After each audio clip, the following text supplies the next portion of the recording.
This bulletin proudly brought to you in association with Alex Campbell's Menswear.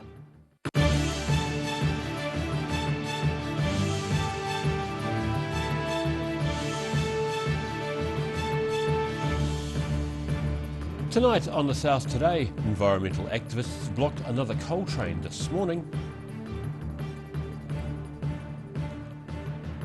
Southland's Murihiku Marae is undergoing a significant upgrade.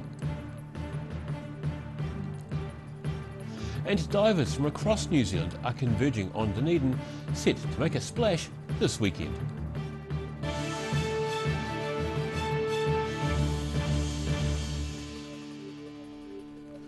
Kia ora, good evening, I'm Daryl Baser. Climate activists took part in a stop coal action at Dunedin's railway station this morning. Several protesters took up positions on the track before 8 a.m. with Extinction Rebellion signs and flags featuring anti-coal slogans. Police attended this morning's Extinction Rebellion protest and had ongoing discussions with the protesters on the tracks as well as on the station platform. Extinction Rebellion spokesperson Liam Scaife says they have one main objective. Today we're delaying a train that's carrying upwards of 540 tonnes of coal, which is the world's dirtiest fossil fuel, from a mine down south in Takitimu up to a Fonterra factory in Clandeboye. We're stopping it out of concern for our own futures and the future of our planet. The group has held regular protests in recent months, aimed at disrupting the freight of coal from a mine in Southland to the Fonterra plant near Clandeboye in Canterbury. He says one trainload of coal is comparable with the carbon emissions from many motor vehicles. This one train is equivalent to about 80,000 petrol cars on the road today. And it's only a small fraction of the amount of coal that QRail actually carries, so that's why we're delaying it today. The train was halted for a time, but by 8:45 a.m. the protesters had left the tracks and the train was expected to pass soon after. Scaife says the group believes the nation's rail carrier shouldn't be promoting fossil fuel by transporting it. It's unacceptable that QRail, a state-owned enterprise, is carrying the world's dirtiest fossil fuel up and down our country, not just here but in lots of different routes every day, and that's causing so much emissions that are harming our planet. Extinction Rebellion Otipoti says if Kiwi Rail continues to haul coal, activists will continue to take disruptive action. In Dunedin, the South Today. Southern people came out in force to support Dunedin's Burmese community at a concert in the town hall last night. The Burmese national anthem, Kaba Ma Ki, also known as Till the End of the World, was enthusiastically sung by members of the Burmese community.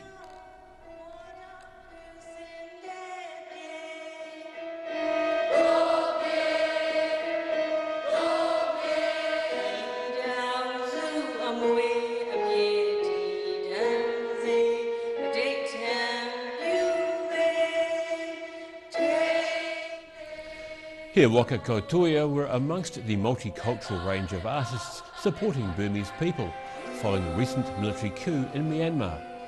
New Zealand-based Burmese singer Van Lay Sung performed while images of this year's military takeover were screened. The coup saw the country's elected leader Aung San Suu Kyi ousted from power. Organisers say funds raised from last night's event will go towards ending military rule in Myanmar. The redevelopment of an Invercargill marae is being described as probably one of the largest investments in a marae across the country.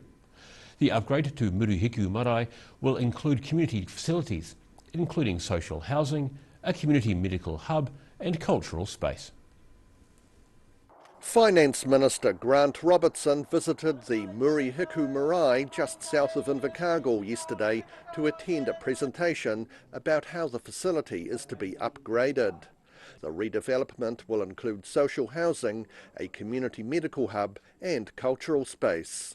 I think it's a tremendous project. It's that kind of integrated development where you've got a community facility, you're going to have the kohanga reo being updated, you're going to have papakainga housing. So that's why we funded it. It was a project that we thought time had come. The government has already promised $9 million towards the project, which will fund almost 3/4 of the redevelopment's $13 million price tag. About 30 jobs will be created during the construction, plus 8 new permanent jobs once the project is complete. It's going to generate a lot of jobs in the construction, and then there will also be work generated once all the facilities are up and running. So it's actually quite unique. It would be probably, I'd have to check before you print it, but that I think it would probably be one of the largest investments from a marae perspective around New Zealand. Robertson says the model of using a marae as a community hub with social housing and a medical centre has worked well elsewhere in the country. There are a number of marae that offer these kind of integrated community service models already in different parts of the country, and yeah, look, it works well. The whānau ora approach is sort of based on it in a way, and so yeah, there's a real opportunity to see that kind of development. About 4 units are to be constructed in the first stage of the housing project, with each unit being home to 1 or 2 people. Near Invercargill, the South Today. After being on the run for nearly 5 weeks, a wanted man paid for a helicopter to fly him out of the bush so he could hand himself in. The bizarre scene unfolded late yesterday afternoon when James Bryant turned up at the Dunedin Central Police Station in the company of notorious former jailhouse lawyer Arthur Taylor. The first step was to find a police officer to arrest the fugitive. You can never get a police constable when you want one, eh? This guy's got a WTA out on him. They claim he's dangerous, and what have they said when you've gone in there? They're just going to get the right police people. I arranged it with them before. I told them that we were arriving. Oh, yeah. So you think they'll be on alert? They may not recognise you. Your beard's a bit bigger now. It is, yeah. No, I've been up in the hills for a bit, you know. What was it like being on the run, James? Mate, it was real good. I did a lot of yoga.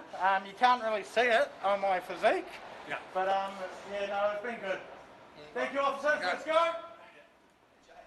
Bryant was wanted on charges of wounding with reckless disregard, possession of a knife, 3 counts of harmful digital communications and failing to appear in court. Bryant said he'd been holed up in the middle of nowhere near Wainakarua.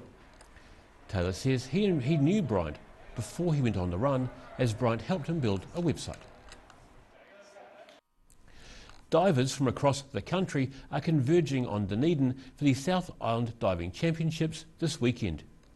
Local coach Bruce Meggitt says a lot of preparation is required to get to the stage of impressing the judges with multiple flips and rolls from a 10-metre high platform. About 50 divers from all across the country are competing in the South Island Diving Championships at Moana Pool this weekend. Dive coach Bruce Meggitt says to be a good diver, you need to be able to know what position your body is in, even while doing a mid-air roll. Having a good awareness of your body, so like a spatial awareness, knowing if you're up or down and being able to rotate and twist. Having a background in gymnastics or trampolining is always a good help. This weekend's diving championships will see divers on the 1 and 3 metre high springboards, as well as the 5, 7.5 and 10 metre high platforms. Meggitt says divers need to build up their body strength to dive effectively and safely, especially from the high diving platform. When you get to the harder dives and you're rotating and twisting more, it takes a lot of strength to be able to hold your position. Like when you're rotating, all the forces are trying to pull you apart, and so you need muscles and strength to be able to hold that. And then going in the water, off the 10 metre you're going 52 kilometres an hour when you hit the water. So a lot of strength when you hit the water so that you don't pull a muscle or move in a strange way. Meggitt's organisation has proposed that the Dunedin City Council build a multi-purpose gymnasium at Moana Pool, because the gym is a major part of a diver's development and it will help the organisation host international events. We have a gym complex as well through the Dunedin Gymnastics Association, so we also do practice on trampolines, and we have a dry board into a crash mat, so they get to practice their movements in there before we try and do them in the pool. The South Island Diving Champs are set to run all the way till Sunday. In Dunedin, the South Today. And still to come on the South today, we check out the birds with the most beautiful plumage and we meet a group of inspiring farmers in central Otago. See you after the break.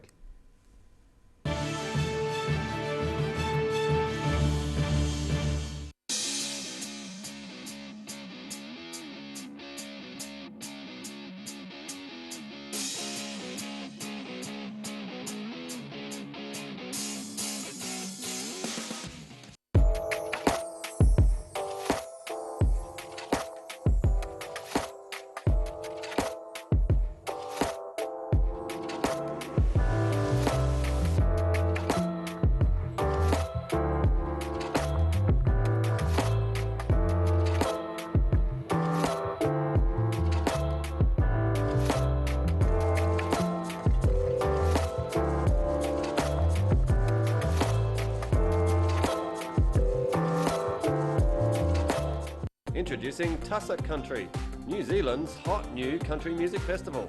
9 days, 30 plus events and unlimited southern hospitality. Plan your visit and buy tickets today. A poorly maintained heat pump can lose up to 35% of its output. The Mr. Heat Pump Cleaner team are experts. Their specially developed chemical wash is totally biodegradable. Call Mr. Heat Pump Cleaner and get the job done by the professionals. Hi, Lindsay here from Alex Campbell Menswear. We've opened another pop-up store in Invercargill. It's for a limited time. We're in D Street, 201, right beside the Lone Star. Come and check us out. We've got some fantastic deals for you. We've got moleskins, we've got every sort of shirt, worn ones, work ones, business, merino knitwear, jeans, trousers, you name it, the list goes on. It's such a big deal. Come and see us. Alex Campbell Menswear, it fits. Alex Campbell Menswear, pop-up store, D Street, Invercargill. If you're at risk of developing melanoma skin cancer, you owe it to yourself to have a mole map. Mole map is coming to your area. Phone today to make an appointment. It could save your life. Ah, TV, our favourite babysitter. But it can be tough keeping up with what our tamariki are watching. Luckily, the Broadcasting Standards Authority has made some smart changes to the classification labels. Ooh! Plus changes to the time of day certain rated shows will air and awesome new parental lock features, meaning your babysitter's job is safe. Find out more at safeviewing.co.nz. If you support New Zealand music, tune in this Saturday from 1 p.m. Listen to over 30 musicians play for the Southern TV New Zealand Music Month Extravaganza.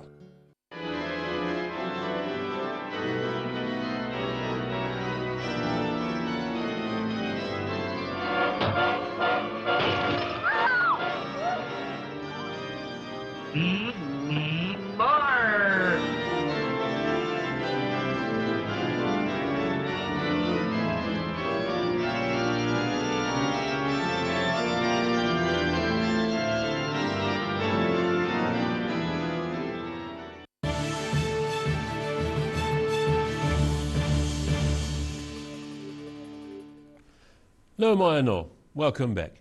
The New Zealand Poultry, Pigeon and Cage Bird National Show is in full swing in Dunedin this weekend. The Dunedin branch says it's the first time the club has hosted the national show. More than 1,500 birds are on display, with exhibitors coming from across the country. The show is set to run until Sunday afternoon at Forrester Park in North East Valley, and we'll be bringing you more on the show in Monday night's news bulletin.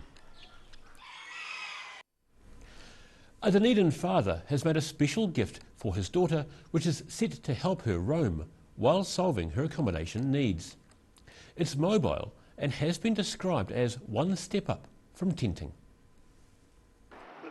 A caravan of love, or a caravan that love built. This small, glossy, black tear-shaped caravan has been built by Dunedin resident Dave Garrick and his daughter Amy. We built the trailer completely from scratch, and then Dad and I kind of bought all the ply and put all the framework together, built the shape. My brother helped get the curve for us sorted properly. Teardrop caravans first became popular in the 1930s, and their popularity surged again in the 1940s. The father and daughter team spent over a couple of years making the teardrop caravan. So we started building it about 2.5 years ago, and literally it was, we went to the steel place and got 8-metre lengths of steel, and then it's kind of turned into this 2.5 years later. Amy Garrick is pretty stoked with her new mobile home and says it was meant to be a little larger and a bit trendier, but she's really happy with the shiny black outcome. It was meant to be a tiny house, but teardrop was a lot smaller. I don't know if it was easier to make, but yeah, definitely a lot cheaper for me and definitely easier to move around. And this modern take on an older idea offers more than its traditional counterparts, including a rooftop solar panel powering the caravan's internal lights, cell phone charger and chili bin. Amy Garrick is set to whisk the Dunedin-built caravan off on its first major road trip to Motueka today, with both father and daughter pleased with their efforts. In Dunedin, the South Today. Half a dozen young horticultural workers took part in a series of challenges recently to find the Central Otago Young Grower of the Year for 2021. Organisers say some of those taking part in the competition are now well on the way to managerial roles in the horticulture industry. 7 competitors from throughout Central Otago took part in a series of challenges at the Otago Polytechnic Central Campus in Cromwell recently. The tasks were designed to test their knowledge and skills in horticulture and included this hortisports competition as well as tractor driving, first aid, irrigation management and even public speaking at a formal dinner. Horticulture New Zealand President Barry O'Neill says it was good to do something positive after recent challenges facing the industry. We've had some tough times lately with the labour situation, with weather not always being kind to us, supply chain logistics being disrupted, etc. So it's actually quite nice to come together as a growing community and celebrate. Attending was the winner from 2 years ago, Ellen Watt, who says horticulture is a good industry to be part of. There's a huge variety in jobs, particularly once you get past that first picking or pruning phase. As you move up through the management, there's certainly a lot of changes all the time. The seasons are changing, so you've constantly got different things coming on, constantly got new challenges. So yeah, great thing to be a part of. O'Neill says for some of those taking part, this will be the start of them getting into the managerial side of the industry. Young people are the future of the industry, and encouraging young people to develop their skills and abilities and realise the opportunities of looking to a more senior managerial roles in the industry. And this is the start, I think, of some of these people getting into that type of career. This year's Central Young Grower Award went to Jordan Carroll, who is a Central Pack Orchard and Harvest Manager. He's now set to go on to the Nationals in Wellington in September. In Cromwell, the South Today. And after the break on the South Today, we're looking ahead at this weekend's club rugby in Dunedin with Paul Dwyer, and the weekend's weather is not looking that flash. Find out where it's going to be the worst after the break.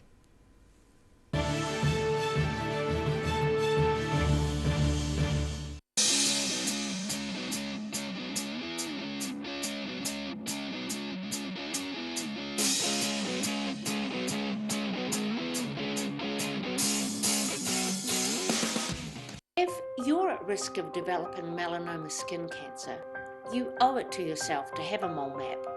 Mole map is coming to your area. Phone today to make an appointment. It could save your life. A poorly maintained heat pump can lose up to 35% of its output. The Mr. Heat Pump Cleaner team are experts. Their specially developed chemical wash is totally biodegradable. Call Mr. Heat Pump Cleaner and get the job done by the professionals.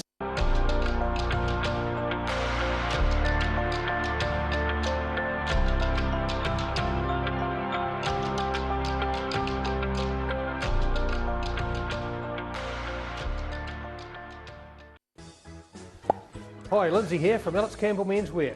We've opened another pop-up store in Invercargill. It's for a limited time. We're in D Street, 201, right beside the Lone Star. Come come and check us out. We've got some fantastic deals for you. We've got moleskins, we've got every sort of shirt, warm ones, work ones, business, merino knitwear, jeans, trousers, you name it, the list goes on. It's such a big deal. Come and see us. Alex Campbell Menswear, it fits. Alex Campbell Menswear, pop-up store, D Street, Invercargill. MTF Finance can help you turn the key on your next vehicle with a loan made just for you. TCs and lending criteria apply.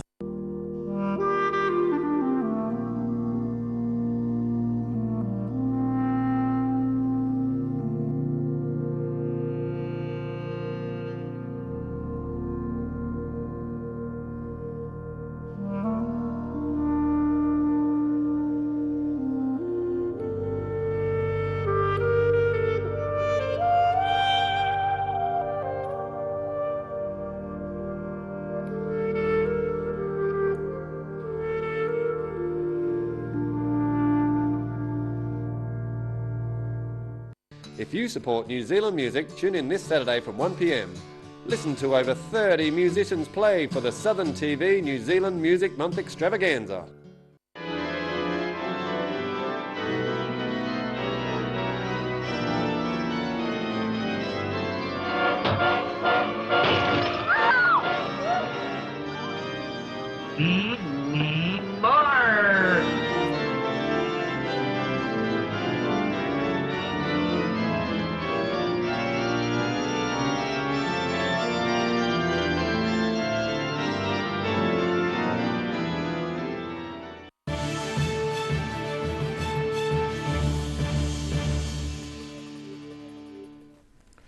Thanks for staying with us. Common sense has prevailed in a naming dispute over the $40 million Langlands Hotel development in Invercargill. That's according to the Invercargill Licensing Trust, which is behind the project. Work is currently underway constructing the hotel, which was named Langlands after a competition. But Murray Stott, who calls himself a trademark agent, disliked the name and moved to trademark the name earlier this month.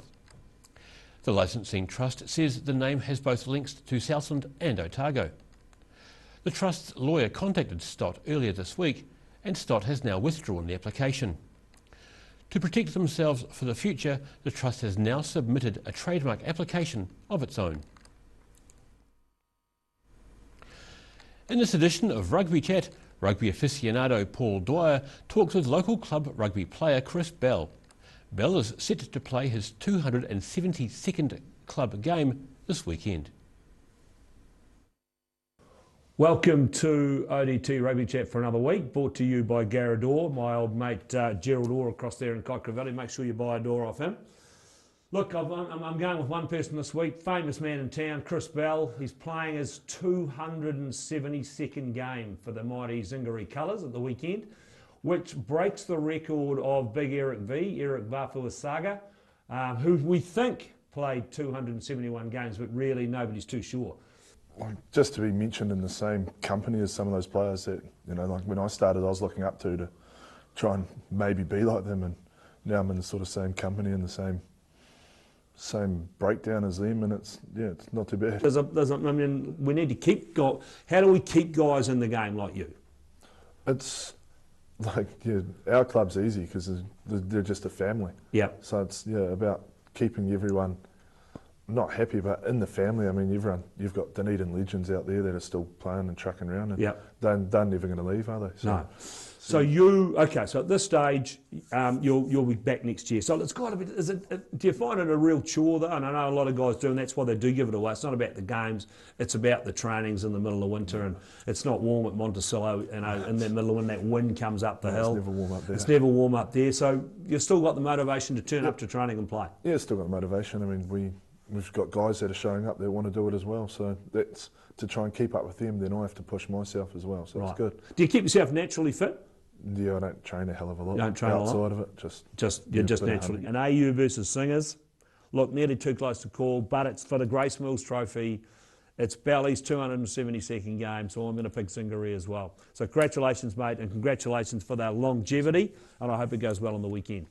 And we will know just one more thing. The winner of our Garrador prize pack for last week was Terry Foster from Fairfield. So just remember, if you go to, when you're looking at this video, right below that, there's an entry form there, and you can just enter in the draw to win some Garrador product. And we'll be back again with you next week. And you can watch the full interview online at odt.co.nz. And now recapping tonight's top stories on the South today. Environmental activists returned to blocking a coal train this morning at Dunedin's railway station. Southland's Murihiku Marae is undergoing a significant upgrade, including social housing and a community medical hub. And divers from across New Zealand are converging in Dunedin, set to make a splash this weekend.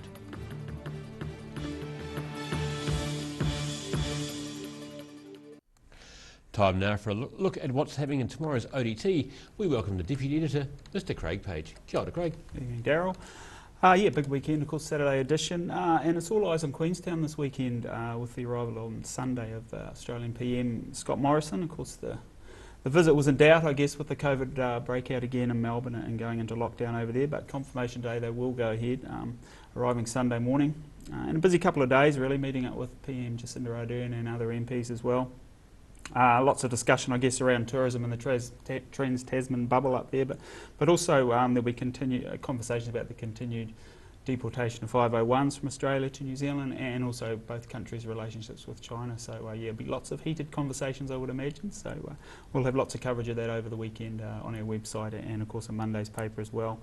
Something I'm pretty excited about is the National Poultry Show in Dunedin. First time it's ever been in the city. So 1,500 birds from around the country have entered, and they're all vying for that champion bird title. So it's exciting stuff, Daryl. I don't know what you think, but we caught up with Tony Huband she's come all the way from Whangarei, brought 8 birds down south for the competition. Yeah, she's one of these, I guess you would call them typical bird people. She's got 500 of them at home. That's a lot of chicken feed. Yeah, so there's lots of people, and I don't know if people have seen a documentary, Pecking Order, on the New Zealand show industry, and really funny movie and well worth a look as well. It's open for viewing throughout the weekend, so worth popping along, having a look. I know I will be. And weekend mix as well. We have a look at the changes to immigration and who's going to be allowed into New Zealand in the future. Of course, we've relied so much on, guess, what's considered low-skilled migrants over the years. Changes there, and they're looking at higher-skilled migrants. So we're looking at what impact that's going to have on the country. So that's me.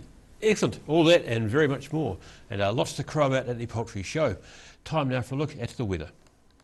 Tonight's weather proudly brought to you by Mole Map.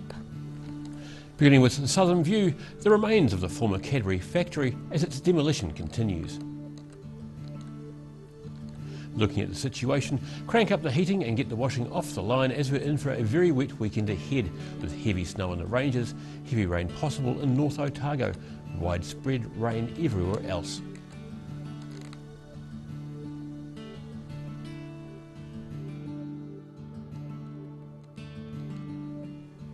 Looking at the southern towns, light winds and rain for everyone here, with 9 degrees for the Catlins, Balclutha, Lumsden and Gore. Heading across to central Otago, winter is in full effect over here, with rain for everyone in this region. Wanaka and Queenstown should reach 7, 8 for Alexandra, and Te Anau is the warmest place on 9. Heading to the northern towns, where the big wet continues. On the coast for Timaru and Waimaru, you have heavy rain and 10 degrees. Inland it's similar, and colder, you're due to be 8 degrees. Heading for Dunedin, light winds and showers tonight with an overnight low of 7. Overcast and cold tomorrow with periods of rain, a high of 9 and a low of 7. Sunday begins wet with heavy falls and possibly snow Sunday afternoon, a high of 9 and a low of 6. In Invercargill, rain tonight with southeasterly winds developing, and a low of 8 degrees. Cloudy and cold tomorrow with periods of rain, and a high of 9 with a low of 7. Showers on Sunday with moderately cold southeasterlies, a high of 9 and a low of 6. That wraps up the South Today for this week. For the latest news, head online to odt.co.nz and follow Channel 39 on Facebook and YouTube. If you're a fan of music, tune in to Channel 39 from 1 p.m. on Saturday afternoon for a variety showcase of Dunedin musicians. Have a great evening. Ka kite anō.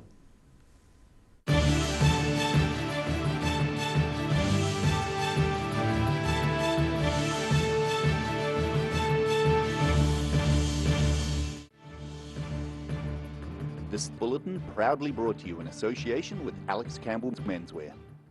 Supporting local content so you can see more of New Zealand on air.